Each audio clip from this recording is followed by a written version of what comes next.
여러분 안녕하십니까. 오늘이 일요일 2025년 4월 27일 오전 10시 9분을 가리키고 있습니다. 전번 주에는 내가 볼 일이 많고 또 여주를 갔다 왔습니다. 그래가지고 녹화를 못했는데, 어제도 내가 블로그를 관리하느라고 못했어요.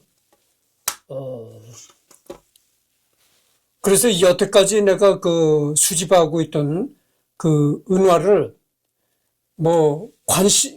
일단 수집을 했긴 했는데 별로 보관에는 신경을 안 쓰고 그냥 처박아 두고 그랬었는데, 이제서부터는 그거를 잘 이렇게 분류하고 정리를 해서 그동안 내가 수집하고 있던 은화를 블로그를 통해서 여러분들한테 다 공개하는 그런 걸 했습니다. 그러고 다음 주에도 내가 녹화를 못할 것 같아요. 왜냐하면 다음 주에는 내가 또 강원도를 갑니다. 그래서 한 달에 한 번씩은 꼭 바람을 쐬야, 외지를 돌아다니면서 바람을 쐬야 정신 건강에도 좋고 좋은 거죠. 그렇잖아요. 사람이 1년 365일 집안에만 처박혀 있을 수가 없는 거고, 직장에 나가서 일을 열심히 할 땐 하다가도 한 달에 한 번 정도는 외지에서 이렇게 바람도 쐬고 다녀와야 육체적으로나 정신적으로 건강해지라고 생각합니다. 그래서 한 달에 한 번씩은 꼭 여행을 떠납니다. 그래서 다음 주에는 내가 또 강원도 여행을 계획하고 있기 때문에 다음 주에는 녹화를 못합니다. 그래서 하여튼 전번에 녹화를 한 후로 열흘이 넘도록 녹화를 못하다가 오늘 녹화를 하는 거죠. 이제 여기서부터 할 차례입니다. 120시간 과로로 점철된 2018년은 머스크가 인정한 생애 최악의 해였다. 심지어 세계 금융 위기를 겪던 2008년보다도 고통스럽다고 말했는데, 08년도의 머스크는 갓난 아기와 병에 걸려 죽었고 첫 번째 아내에게 이혼당했으며 직원들 월급 줄 돈을 빌리기 위해 지인들에게 굽실대야만 했고, 꿈과 희망이 담긴 로켓은 모조리 폭발했으며 비행기를 탈 돈조차 없어서 저비용 항공사를 이용하던 상황이었다. 이 사업하는 사람들은 말이죠, 직원들 봉급 줄 날이 다가오면 아주 애간장이 탄다는 거죠. 그러니까 사업이 잘 될 때는 별 상관이 없는데, 사업이 안 될 때는 직원들 봉급날이 가까우면은 잠이 안 올 정도라는 거죠. 그래서 여러분들, 나가서 그냥 종업원으로 살아가는 사람은 그런 걸 모르는데, 적어도 한 기업체를 운영하는 운영자가 그렇게 회장이니 이렇게 되잖아요. 그러면은 참 여러 가지 걱정이 한두 가지가 아닌 것이죠. 사랑하는 사람이 그런 고통을 겪는 장면을 보는 건 힘들어요. 그이는 벼랑 끝에 서 있었어요. 이 남자가 심장마비가 와서 죽을 수도 있겠다는 생각을 했어요. 일로는 몸에 통증을 느꼈어요. 끔찍한 악몽을 꾸고 내 몸에 기대와 자면서 소리를 질렀습니다. 타룰라 라일리, 2008년도의 머스크를 회상하며 일론 머스크 미래의 설계자 중. 이후 머스크 본인도 주 100시간 근무는 뇌와 심장에 심각한 무리가 오며 최악의 스케줄이라는 것을 인정했다. 조 로건과 진행한 팟캐스트에 따르면 현재는 주 80시간 정도만 일하며 수면 시간은 하루 6시간 정도로 늘렸다고 한다. 2022년 초반 테슬라의 시가총액이 1조 달러를 돌파하고 스페이스X도 펠컨 9 B5 이후로는 실패 없이 발사에 연이어 성공하자 삶의 무료함을 느꼈다고 한다. 평온한 상태가 힘들었고 테슬라 지분 매각을 통해 수중에 100억 달러가 들어오자 도전한 게 소셜 플랫폼이다. 3월에는 직접 창업을 고려했으나 방향을 틀어 트위터 인수에 뛰어들었다. 그 다음에가 기술.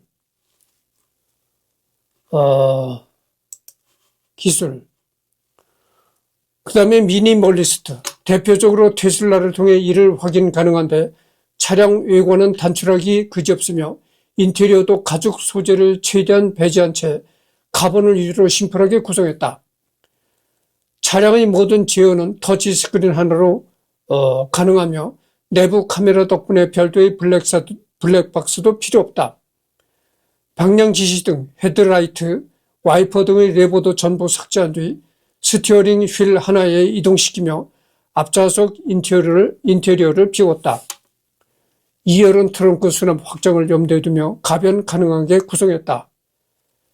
자율주행 자동차를 꾸며 개발한 테슬라 오토파일럿은 다른 기업들과 다르게 태생부터 라이다를 배제했으며 2020년대 들어서 순차적으로 레이더와 초음파, 센서까지 제거하며 전처리 과정을 카메라에서 나오는 픽셀 데이터만으로 해결해 극도로 줄였다. 디자인뿐만 아니라 엔지니어링적 요소에 있어서도 극한의 효율을 추구하고 조금이라도 필요가 없다고 생각되면 비우려드는 그의 성령을 파악해 볼 수 있다. 집2를 매각한 뒤 20대의 젊은 나이에 백만장자가 되자마자 맥라렌 F1을 타고 다니고 테슬라의 자금을 댈 정도로 자동차를 좋아하지만 2020년에 들어서 자신이 집을 소유하지 않을 것이며 거의 모든 물질적 자산을 팔고 있다고 밝혔다. 트윗에 따르면 파트너인 그라임스가 자신에게 화났다고 전에 부동산 매각이 그라임스와 상의되지 않음을 시사한다. 2021년 1월 일론 머스크는 보유하고 있던 7채의 저택을 비롯한 부동산을 모두 매각했다. 때문에 현재 무주택자인 상태로 매각 이유에 대해서는 정서적 안정과 일에 집중하기 위해 꼭 필요하다고 생각하는 것만 남긴다고 밝혔다. 이후 텍사스 본사에서 가까운 지역에 위치한 스페이스 X 사옥 부지 한편에 10평 남짓 크기의 접이식 조립형 주택 하나를 만들어 놓고 거주하고 있다. 좁은 공간에서 더욱 집중력이 좋아져 생산성이 높아진다고 한다. 그동안 여기도 나왔지만 그동안 일론 머스크는 상당히 여러 주택을 보유하고 있었다는 거죠. 근데 그 여러 주택들을 다 이제 매각을 하고 지금 현재는 스페이스 X 본사 옆에 아주 10평 남짓 되는 작은 집에서 살고 있다는 거죠. 그러니까 뭐 생각을 해보세요. 10평 남짓 하다면은 얼마나 집이 작은가 알 수 있잖아요. 지금 내가 사는 원룸이 이게 한 6평, 6평 정도 되리라고 생각합니다. 그러니까 원룸도 6평 정도가 되는데 10평 정도의 집에서 머스크가 산다? 이건 굉장히 좀 작은 집에서 산다고 볼 수가 있는 거죠. 근데 일론 머스크가 누굽니까? 나같이 이렇게 평범하게 살아가는 근로자도 아니고 그래도 세계 최고의 갑부라고 하는 700 몇 조를 가진 그런 세계 최고 갑부가 10평 남짓한 그렇게 작은 집에서 산다 이거죠. 그렇게 집이 작으면은 오히려 안정감이 들고 좁은 공간에서 일할 때 집중력과 아주 집중력이 더해지고 그렇다는 겁니다. 그래서 이 머스크가 이렇게 좁은 집을 좋아한다는 거죠. 그러니까 평수도 10평 좀 남짓한데 이 집이 일반적으로 건축한 집이 아니고 조립식 주택이라는 거죠. 여러분들 요즘에 조립식 주택이라고 유행하잖아요.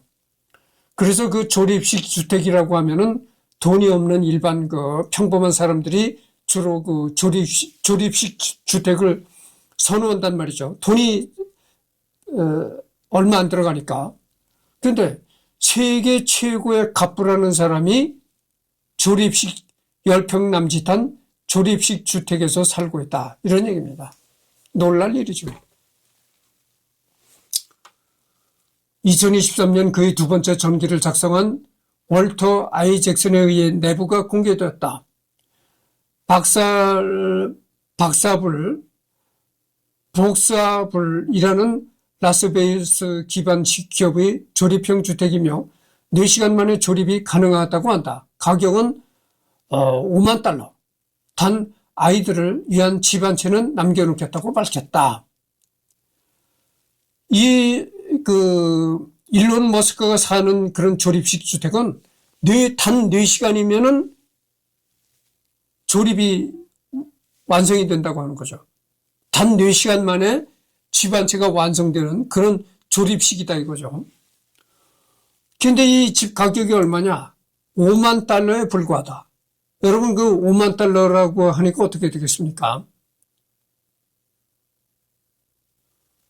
10,000, 100,000, 1,000,000? 한 6천만 원에서 7천만 원 정도 한국 돈으로 그런 돈이라는 거죠. 그러니까 뭐 1억도 채 안 되는 그런 집에서 세계 최고의 가부가 살고 있다. 참 이게 기막힌 일이죠. 여러분들 돈이 많으면은 제일 탐나는 게 그거잖아요. 집. 뭐 돈이 나같이 뭐 이승열이 같이 뭐 돈이 많이 없는 사람은 뭐 어쩔 수 없이 월매서 살고 뭐 이런다지만 우선 돈을 많이 번 뭐 세계 최고의 갑부 정도가 되면은 우선 집부터 화려하게 질 겁니다. 그리고 집이 굉장히 넓게. 집이라는 게 보금자리잖아요. 그 보금자리가 그래서 그 보금자리가 넓으면 얼마나 좋나요? 거실도 굉장히 넓고. 그래서 외부에서 이렇게 일론 머스크 같이 이렇게 세계적인 갑부가 되고 사업을 하게 되면은 집에 찾아오는 손님들도 많습니다. 그 집에 찾아오는 손님들을 다 이렇게 접대하는 응접실도 굉장히 넓어야 하겠고. 뭐 여러 가지를 갖춰 놓다 보면 집의 평수가 커질 수밖에 없다 그죠. 그래서 이 사람이 돈을 많이 벌면은 첫째 집부터 크게 짓는 겁니다. 그런데 이렇게 세계 최고의 갑부라는 사람이 조립식 주택에 10평 남짓한 집에서 살고 있다. 이건 굉장히 충격적인 일입니다. 그 외에도 흰색 페인트로 뒤덮인 테슬라와 스페이스 X 공장은 매우 눈에 튀며 인테리어도 텅 빈 실내에 이케아와 허먼 밀러 등으로 최소한의 가구와 컴퓨터만 들여놓아 직원들의 잦은 부서 이동에 용이하게 배치한다. 다만 2023년 8월 오스틴의 머스크의 사적 용도로 활용될 것으로 보이는 유리저택을 테슬라 돈으로 짓는다는 혐의를 받으며 SEC와 연방검사의 의심을 받고 있다는 사실이 알려지면서 향후 이사 여부에 관심이 쏠리고 있다. 근데 그 집에 들어가 보면 10평 남짓한 그 조립식 주택의 집에 들어가 보면 뭐 안에 뭐 비싼 것도 없다는 겁니다. 그냥 가구도 별로 없고 텅 빈 집에 그냥 이렇게 컴퓨터만 있고 그렇다는 거예요. 웹 3.0 비판. 2021년 12월 웹 3.0은 실체가 없다며 비판했다. 2021년 2월에 테슬라를 통해 비트코인을 15억 달러를 매수했고 비트코인으로 테슬라 차량 결제를 가능하게 할 것이라고 말했으나 같은 해 5월 앞선 발언을 처리하고 비트코인을 매도하며 짧은 시간 내에 매우 큰 심경 변화를 겪었다. 채굴 과정에서 전력을 너무 많이 잡아먹고 일부 채굴업체들이 지배하고 있어서 탈중앙화된 코인이 아니라고 발언했다. 이후 도지코인을 스페이스 X 지불 수단에 추가하겠다는 트윗을 올리며 장난 반 짐신 반으로 연이어 도지코인 홍보를 진행하고 있다. 이후에도 도지코인으로 테슬라 상품을 구매할 수 있게 하겠다고 트윗을 올리고 아예 트위터 로고를 일시적으로 도지 아이콘으로 바꾸는 등의 행보를 봐 진심으로 일종의 기행에 가까운 것으로 추정된다.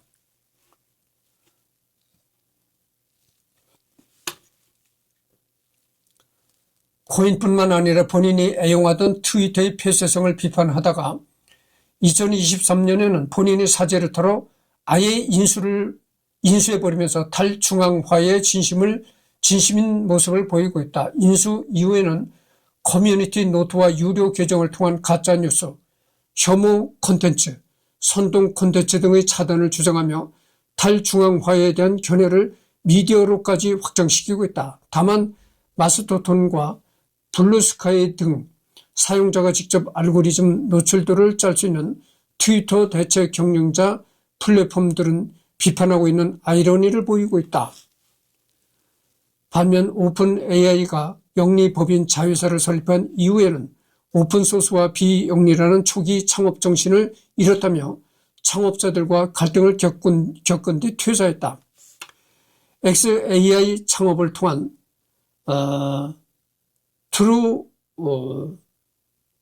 트루트 GPT를 출시를 예고하며 굉장히 자유지상주의적인 면모를 보이고 있다. 미국 달러에도 비판적인 입장이다. 2024년 3월 한 X 유저가 달러도 스캠 코인이라고 주장한 포스트를 공유하기도 했다.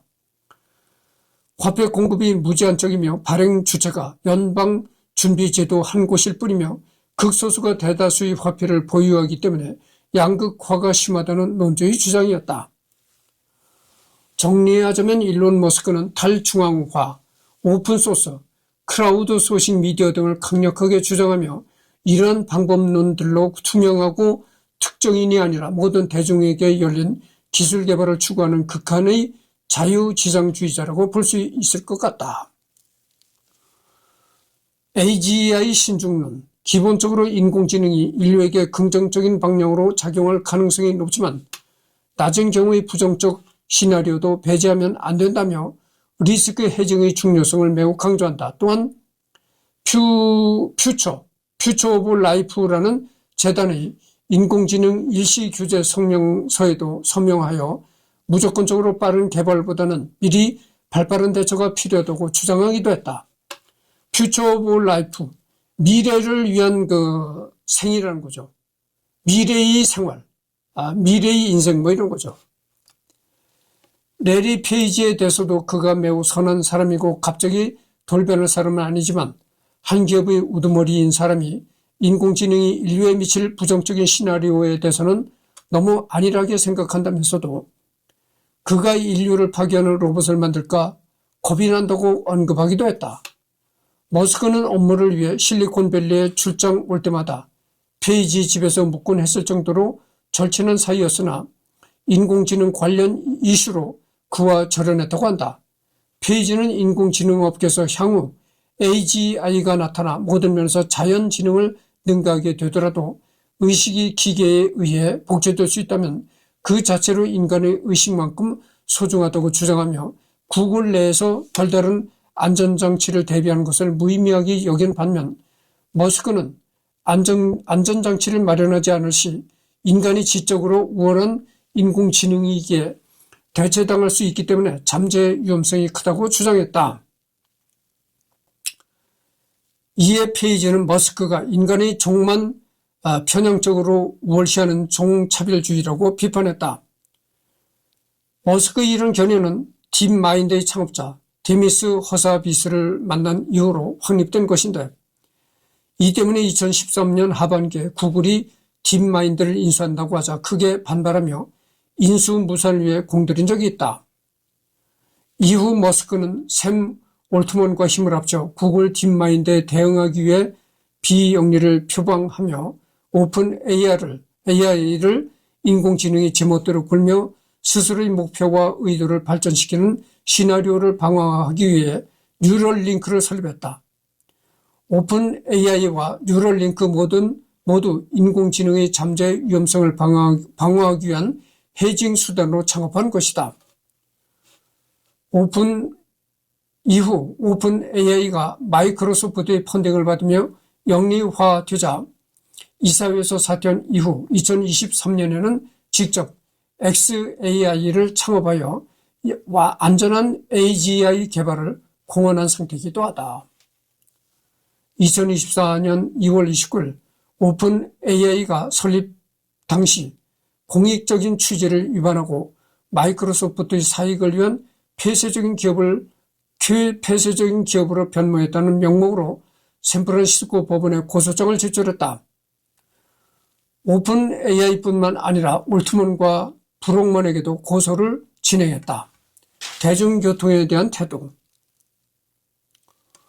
2018년에 대중교통은 고통스럽다 발언으로 구설수에 오른 바가 있다. 보링 컴퍼니에 가해지는 비판을 봐도 그렇고 기본적으로 일론 머스크가 대중교통에 대해 부정적이나 관심이 별로 없다는 정황이 있다. 실제로 두 건의 전기기에 따르면 머스크는 대부분의 시간을 스페이스X, 테슬라, 엑스코프에 할애하며 뉴럴링크의 새로운 오피스를 본인이 거주하고 있는 오스틴에 설립하고 2023년에는 XAI를 창업할 정도로 인공지능에 더 큰 관심을 기울이고 있으나 보링 컴퍼니는 일주일에 하루도 신경 쓰지 않는 경우가 빈번하다고 하다. 실제로 그가 운영하는 6곳의 기업 중에서 가장 사업이 진전이 더딘 편이고 홍보도 드물다. 테슬라가 여태까지 전기 버스를 한 번도 개발한 적이 없는 이유도 머스크가 자사 로봇 택시가 완전히 상용화되면 버스가 필요 없어질 것이라고 생각했기 때문이라는데 이런 발상 자체가 루이스 모그리지 명제를 고려하지 않은 것이라 머스크의 대중교통에 대한 무관심함과 무지를 보여준다고 할 수 있다.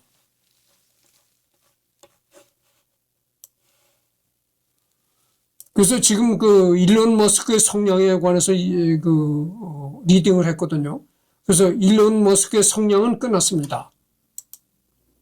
보면 개요가 있고 생애가 있잖아요. 그래서 성향도 끝났습니다. 이제 이번에는 이제 비판 및 논란, 일론 머스크에 대한 비판과 논란을 이제 리딩해 보도록 하겠습니다. 근데 여기 비판과 그 논란이 상당히 많네요, 자료가. 이걸 뭐 다 하려면은 상당히 일론 머스크도 너무 오래 갈 것 같은데, 하여튼 해보죠. 독재 경영, 전임 직원들에 따르면 그런 경영에 있어서 극도로 독재적이고 자신의 판단을 무엇보다 우선시한다.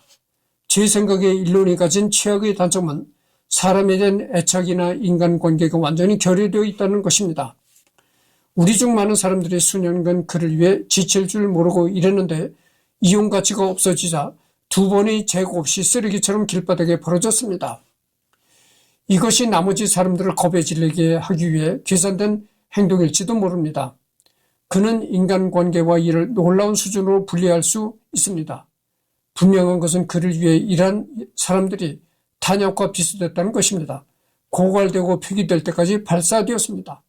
임명을 요구한 전 테슬라 직원이 이렇게 일론 머스크를 비판했다는 거죠. 그러니까 일론 머스크는 직원을 채용했다가도 그 직원이 부려먹을 가치가 없다. 이렇게 판단이 되면 서슴없이 해고한다는 거죠.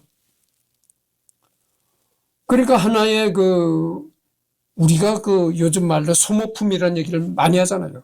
그러니까 일론 머스크한테는 이 직원이란 존재가 하나의 소모품에 불과하다. 그렇다는 거죠. 쓸모가 있을 때는 봉급을 주고 부려먹는데 쓸모가 없어졌다는 판단이 되는 순간 가차없이 잘라버린다는 거죠. 그래서 이제 이렇게 일론 머스크를 비판한 얘기하는데 이거를 또 한번 뒤집어 생각해 보면은 이렇게 볼 수도 있습니다. 일론 머스크가 굉장히 많은 돈을 벌어가지고 세계 최고의 갑부가 되긴 했지만 그러나 언젠가 이 사업을 잘못하면 한순간에 망할 수도 있다는 그런 위기감, 그런 그런 생각이 이 일론 머스크를 짓누르지 않겠는가 이런 생각을 합니다. 그러니까 잘못하면 어느 한순간에 망할 수가 있다. 이런 위기감이 항시 일론 머스크의 생각을 짓누르고 있으니까 부려먹다가도 필요 없어지면 가차없이 잘라버린다는 거죠. 그거 여러분들 그렇잖아요. 한두 사람이면 직원이 한두 사람이라면은 한두 사람 봉급이야 아무것도 아니죠. 그렇지만 일론 머스크가 운영하는 기업의 총 기업의 종업원들이 얼마나 많겠어요. 그 종업원들 한 달 나가는 봉급만 해도 엄청난 돈이 나가는 겁니다. 그러니까 경영자로서 뭐 이렇게 위기감 이런 거에서 아마 이렇게 쓸모가 없어지면 가차없이 잘라버리지 않을까 이런 생각을 합니다. 그러나 이 종업원 입장에서는 그게 아니죠. 좀 더 인간적인 정을 갖고 쓸모가 없어져도 보도만 안 나가는 그런 게 필요하다. 그런 거죠. 이런 잔혹하고 독선적인 경영관은 스페이스 X, 테슬라 양쪽 모두에서 나오는 시적이다. 머스크는 직원들의 심신양면을 한계까지 몰아붙이고 철저하게 능력주의를 일관하는 등 부하 직원에 대한 존중이 부족하다고 한다.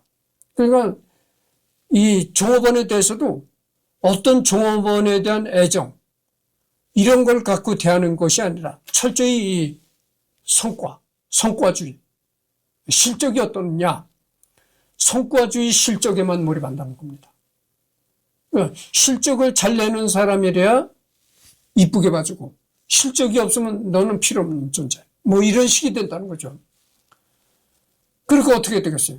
그 기업이 너무나 그 인간적인 그 끈끈한 정의라든가 이런 게 없어지는 겁니다. 너무 이 성과주의, 그 다음에 이렇게 뭐 이런 것만 이렇게 자꾸 강조하다 보면은 인간관계가 아주 삭막해진다는 거죠. 그래서 실적 위주, 성과 위주, 너무 이런 거를 강조하고 나가다 보면은 그 기업은 삭막한 기업이 되는 겁니다. 머스크는 비단 단순 노동 개발 인력의 심각한 수준의 추가 근무를 당연하게 요구한다. 인류는 의욕을 불태우며 제조 비용을 대폭 절감하기 위해 모든 사람이 노력해야 한다고 주장했습니다. 주말에도 일하자고 역설했어요. 그러자 직원 하나가 벌떡 일어나 모두들 자동차를 만들기 위해서 열심히 일하고 있으며 가족들의 얼굴을 보고 싶다고 말했죠. 그러자 인류는 그렇게 생각하는 사람들에겐 이렇게 말하겠습니다. 우리가 파산하면 가족들을 원없이 볼 수 있을 것입니다. 나는 속으로 맙소사라고 외쳤습니다. 라이언 포플, 테슬라 전 이사. 그래서 이렇게 너무 그 일에만 몰두하니까 그 종업원들도 너무 일에만 몰두하게 만들으니까 한 그 사원이 그랬다는 거죠. 가족의 얼굴도 보고 싶습니다. 가족의 얼굴도 볼 시간이 없다는 거죠. 이렇게 불만을 토로하니까 그 머스크가 그 말을 듣고 뭐라고 했냐면 이렇게 얘기를 했다는 거죠. 기업이 망하면 가족 볼 일이 많아질 거다. 그게 좋은 거냐. 이렇게 답변을 했다는 거죠. 창업 초기에는 주말 출근까지 하자며 자신의 워커홀릭 기질을 회사원들에게 강요하는 등 노동법을 무시하며 일과 삶의 균형을 크게 신경 쓰지 않는 모습을 나타냈다. 워라벨. 요즘 이 워라벨이라는 말이 유행이잖아요. 사람이 일만 하고 살 수 있나요? 그렇지 않은 겁니다. 때로는 사람이 놀러 가기도 하고, 여행도 떠나는 그런 그 휴식 시간이 필요한 거죠. 근데 당장 이렇게 코앞에 이렇게 근시안적으로 코앞에 일만 생각했을 때는 놀지 말고 일하는 것이 좋겠죠. 그러나 먼 이렇게 장기적 먼 안목으로 이렇게 거시적인 안목으로 이렇게 볼 때는 역시 종업원들은 적당한 그 휴식도 줘야 되고 휴일도 줘야 되는 겁니다. 그것이 오히려 이렇게 거시적으로 볼 때는 기업을 발전시키는 그런 촉매제가 될 수가 있는 거예요. 당장 근시안적으로 볼 때는 일을 많이 할수록 좋은 건데 원시적으로 이렇게 멀리 보고 생각할 때는 휴식을 줄 때는 휴식을 주고 이래야 그 기업이 발전한다 이런 얘기죠. 테슬라가 위기이던 2007년에는 심지어 아이가 태어나서 회사 일을 빠진 직원에게 격분하기도 했다. 정작 2010년대 후반, 2020년대 일론 머스크가 저출산에 대해 부정적인 견해를 밝히고 출산율을 늘려야 한다고 주장하는 것과 모순되는 행보다. 그래서 이거를 읽어보면, 이런 얘기를 읽어보면, 일론 머스크는 그 기업을 경영하면서 얼마나 그 위기의식을 느끼고 있는가를 알 수가 있는 겁니다. 전번 시간에도 내가 얘기했지만 우리나라의 그 정주영 회장이 그렇게 기업을 경영하면서 항상 늘 위기를 생각했던 거죠. 한순간에 망할 수가 있다. 그래서 그런 위기감에서 항시 새벽 4시, 5시면 일어나서 모든 걸 챙기고 그렇다는 거 아닙니까? 일론 머스크가 그렇단 식이죠. 한 직원이 자녀의 출생을 지켜보느라 행사에 참여하지 않자 머스크는 당장 그 직원에게 이메일을 썼다. 당신의 행동은 변명의 여지가 없습니다. 나는 극도로 실망했습니다. 당신의 우선순위가 어디에 있는지 파악해야 합니다. 우리는 세상을 바꾸고 역사를 새로 쓰고 있습니다. 지금은 죽기 살기로 전력을 기울여야 합니다.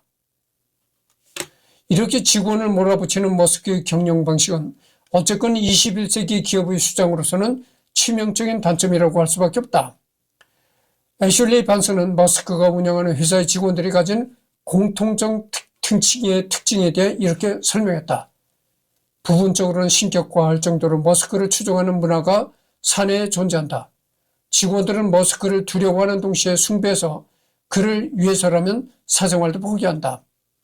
이런 독재적 구조는 명령 체계가 완전히 머스크의 생각대로 돌아가기 때문에 일의 추진력 부분에서는 매우 훌륭하지만 머스크의 판단 실수로 인해 회사에 중대한 위기가 오는 것을 막을 수단이 없다. 또한 그의 영향력이 막된 만큼 미래의 머스크에게 심신상의 문제가 생겼을 때 회사 경영 승계가 유연하게 이루어질지도 불분명하다.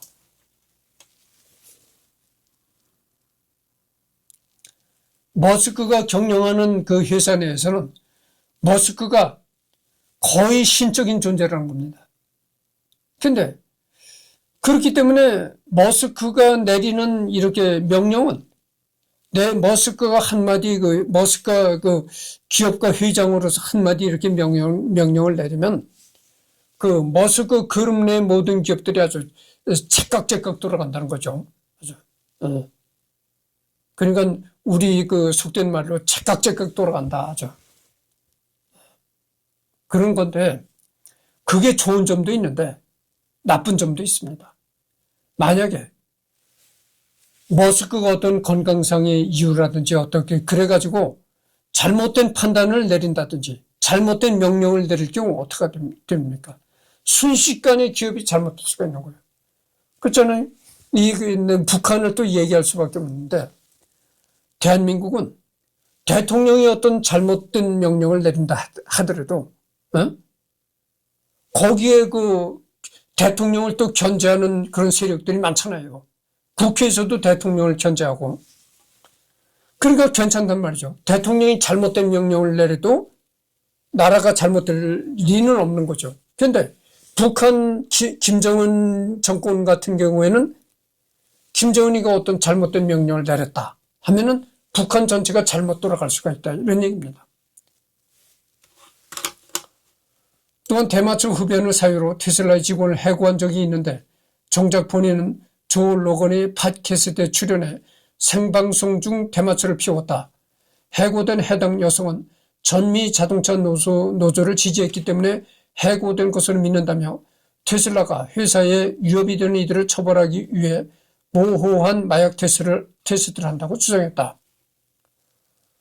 그 다음에 무노조 경영, 삼성, 포스코 등 유수의 한국 대기업처럼 무노조 경영 원칙을 고집한다.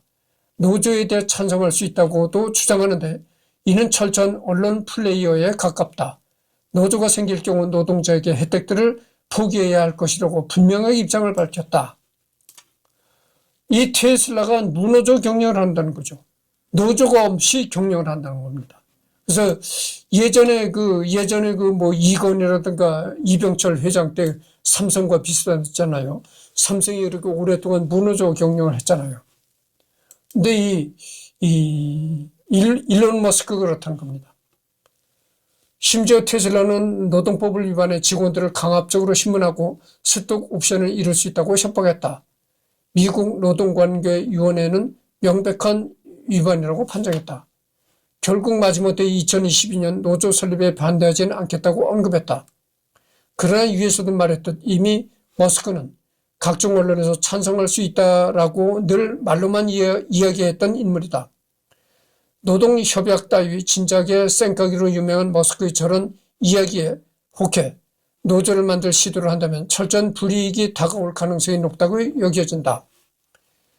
미국 정부 역시 이런 노조 문제를 여러 차례 권고 등이나 경쟁업체를 밀어주는 등 여러 조치를 취해도 미국 정부를 조롱하거나 여론이 좀 극성이다 싶으면 노조 투표를 열었다고 언플하고 반대는 하지 않는다. 같은 되지도 않는 말로 넘어간다. 아니나 다를까 이번에도 역시 테슬라에서 노조가 생기는 일은 없었다. 괜히 테슬라 오토메이션을 세운 독일에서 테슬라 때문에 독일 특유의 노사 관계가 약화될까 노심초사한 게 아니다. 미국과 같은 그런 자유의 나라, 그런 나라에서 노조가 없이 기업을 운영한다. 참 이것은 어떻게 보면 이런 아주 미국답지 않은, 미국 기업답지 않은 그런 일이죠.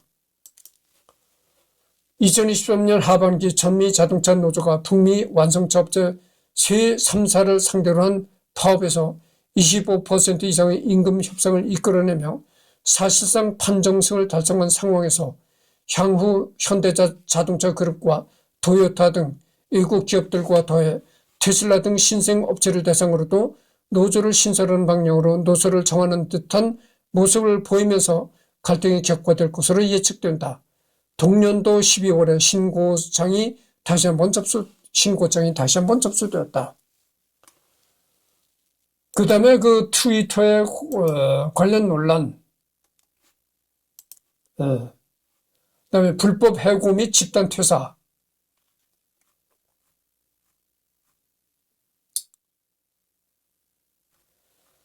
그리고 너무나 일론 머스크의 자료도 많으니까 가끔씩 생략을 하면서 나가도록 하겠습니다. 자료가 상당히 많아요. 그래서 이제 일론 머스크를 비판하는 입장에는 이런 입장도 있다는 거죠. 불법 해고. 아주 훅 가면 불법 해고를 시킨다는 거죠. 집단 퇴사를 시킨다는 겁니다. 그러니까 우리 속된 말로 이런 얘기가 있잖아요. 깜짝쇼다. 깜짝쇼식으로다. 어느 날 갑자기 불법 해고, 퇴사해라. 이런 명령이 떨어진다는 거죠.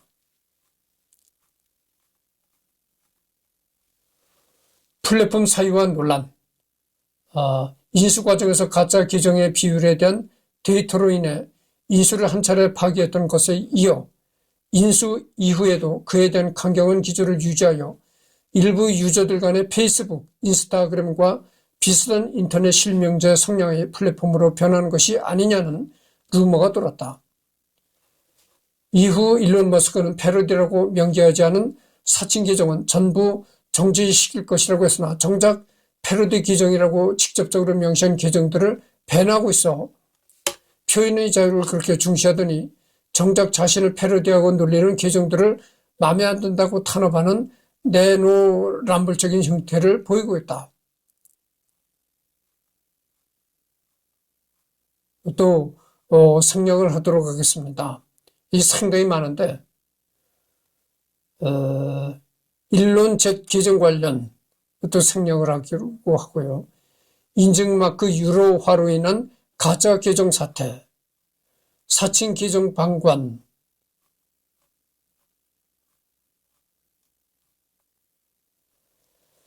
가짜뉴스 검증 기능 약화, 지금 39분을 경고했습니다.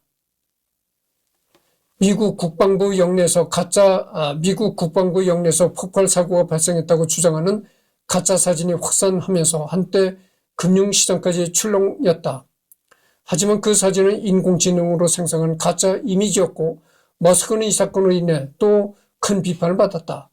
워싱턴 포스트는 일론 머스크가 트위터를 인수한 뒤 바이럴 트렌드를 팩트체크하던 팀을 해고하고 계정 인증 역시 자동화된 유료 인증 절차로 변경함에 따라 트위터가 이런 조작 유포에 악용될 가능성이 커졌다고 지적했다. 르네 디레스타 스탠퍼드 인터넷 관측소 연구원은 워싱턴 포스트에 이것은 트위터의 뉴스 속보를 신뢰할 수 있는지 판단할 수 있는 신호가 얼마나 쓸모없게 되는지를 보여주는 사례라고 했다. 그리고 결국 2023년 이스라엘과 하마스 전쟁 발발 이후 관련 가짜뉴스가 급속도로 창궐하다 보니 EU가 일론 머스크에게 직접 서한을 보내 가짜뉴스와 폭력적 영상에 대응하라고 요구하기 이르렀다. 그래서 오후에 또 시간 있잖아요. 오후에는 여기를 리브랜딩 논란에 대해서 하도록 하겠습니다.